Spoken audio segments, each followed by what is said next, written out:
தாய்க்கு மேலாய் நம்மை பாதுகாத்து வழிநடத்தி வருகிற இயேசு கிறிஸ்துவின் இடைநேற்று என்ப நாமத்தில் அனைவரையும் வாழ்த்தி வரவேற்றுக் கொள்கிறேன். இந்த காணொலி வழியாய் உங்களை சந்தித்து ஆண்டுடைய வார்த்தைகளை பேசுவதில் மிக்க மகிழ்ச்சி அடைகிறேன். இந்நாளில் உங்களோடு பகிர்ந்து கொள்ள தெரிந்து கொண்ட திருமறை பகுதி சங்கீதங்களின் புஸ்தகம் 32வது அதிகாரம் 8வது வசனம். நான் உனக்கு போதித்து நடக்க வேண்டிய வழிகளை உனக்கு காட்டுவேன், உன்மேல் என் கண்ணை வைத்து உனக்கு ஆலோசனை சொல்லுவேன்.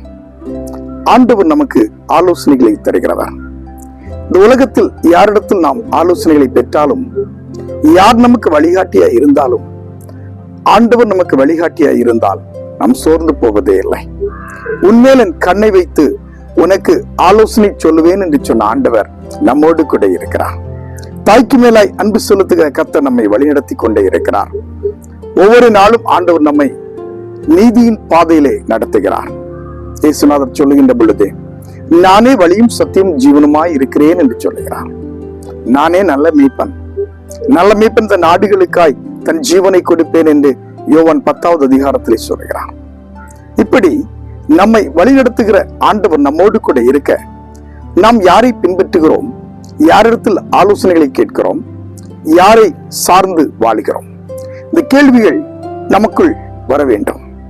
ஒரு முறை ஒரு குருவானவர் தன்னிடத்தில் சிற்பக்கலையை கற்றுக்கொள்ள வந்த சீடனை பார்த்து, நீ களிமண் இருக்கிற இடத்திலே சென்று களிமண் சேகரித்து விட்டு வா, அந்த களிமண்ணை எப்படி பக்குவப்படுத்தி சிலை செய்வது என்பதை கற்றுக் கொடுக்கிறேன் என்று சொல்லி அந்த சீடனை அனுப்பிவிட்டார்.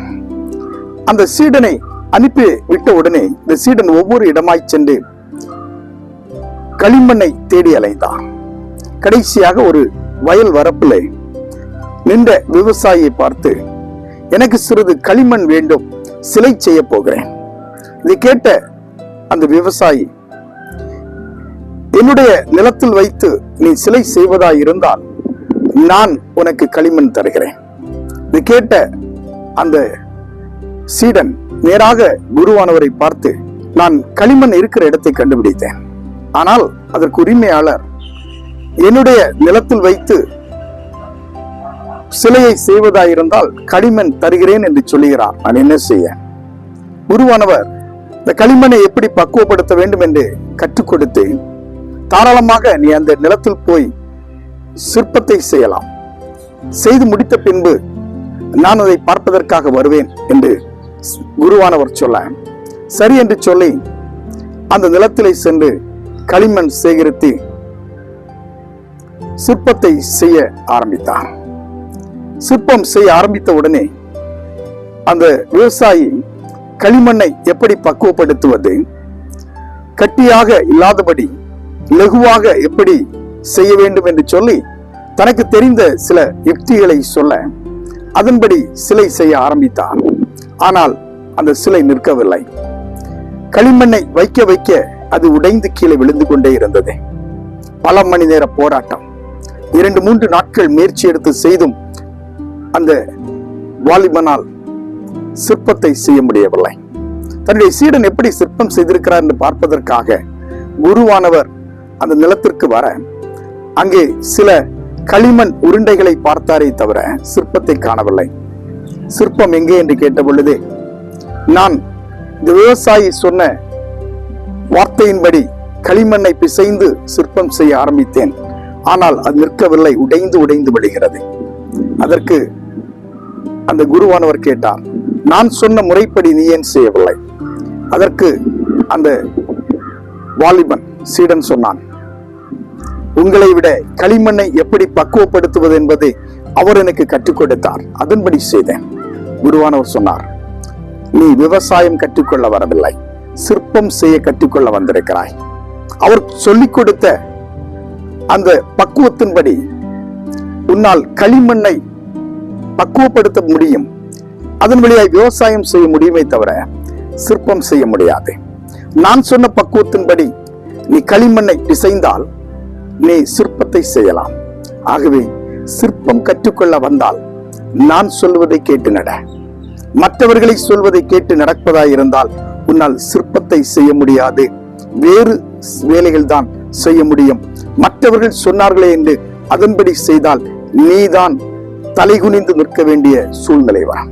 எனக்கு அன்பானவர்களே, நம்முடைய வாழ்விலும் சில நேரங்களிலே மற்றவர்கள் சொல்வதை கேட்கிறோம், பிறர் நமக்கு கற்றுக் கொடுக்கிற காரியங்களை செய்கிறோம்.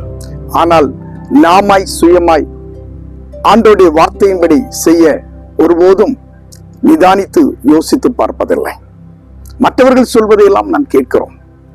ஆண்டவர் நமக்கு சொல்லுகிறார், உன்மேல் என் கண்ணை வைத்து உனக்கு ஆலோசனை சொல்றேன், நடக்க வேண்டிய பாதைகளை நான் உனக்கு கற்றுத்தருவேன் என்று ஆண்டவர் சொல்லுகிறார். நம்முடைய வாழ்க்கையிலே எல்லா நிலையிலும் மற்றவர்கள் சொல்வதை கேட்டு நடப்பதல்ல, ஆண்டவர் நமக்கு கற்றுக் கொடுத்ததன்படி நாம் நடக்க வேண்டும். மாதிரியை காண்பித்து தந்த ஆண்டவர் அவரை போல வாழ நம்மை அழைக்கிறார். அவருடைய சித்தத்தை செய்ய நம்மை அழைக்கிறார். ஒரு ஆதாம் உலகத்தில் உருவாக்கப்பட்ட ஆண்டவருக்கு கீழ்ப்படியாமல் இருந்தபடியால் பாவம் இந்த உலகத்தில் வந்ததை போல நம்முடைய கீழ்ப்படியாமையினால் இன்று அநேக நேரங்களிலே நம்முடைய வாழ்க்கை கேள்விக்குறியாய் மாறுகிறது. நம் ஆண்டவருக்கு கீழ்ப்படித்து அவருடைய சித்தத்தின்படி நடப்போம். கல்வாரியிலே ஆண்டவர் நமக்காய் சிந்தின இரத்தத்தை நாம் ஏற்றுக்கொண்டு பரிசுத்தப்படுத்தி அவரை போல் வாழ முயற்சி செய்வோம். ஆண்டவர் நம் அனைவரையும் ஆசீர்வதிப்பார். ஒரு நிமிடம் கண்களை மூடி ஆண்டவரை நோக்கி ஜெபிப்போம். கிருபையா எங்களை நேசிக்கும் எங்கள் பரலோகத்தின் நல்ல ஆண்டவரே, ஆசீர்வதிக்கப்பட்ட இந்த நேரத்திற்காக நன்றியோடு மை துதிக்கிறோம், மை ஸ்தோத்திரிக்கிறோம். இந்த நாளிலும் ஆண்டவருடைய சமூகத்தில் நின்று ஆண்டவரை நோக்கி பார்த்து ஜெபிக்க நீர் கொடுத்த தயவிற்காய், கிருபைக்காய், இரக்கத்திற்காய் நன்றி செலுத்துகிறோம். ஒவ்வொரு நாளும் ஆண்டவர் எங்களை ஆசீர்வதித்து பலப்படுத்துவீராக. குறைவுகளை எங்களை விட்டு அகற்றும். நாங்கள் உமக்கு கீழ்ப்படி நடக்க, உங்களுடைய வார்த்தையின்படி நாங்கள் முன்னேற, உம்முடைய வார்த்தைக்கு நாங்கள் கீழ்ப்படிந்து உம்மை போல் நாங்கள் மாறுவதற்கு ஆண்டவர் கிருபை நீர் எங்களுக்கு ஆலோசனைகள் தருகிறேன்.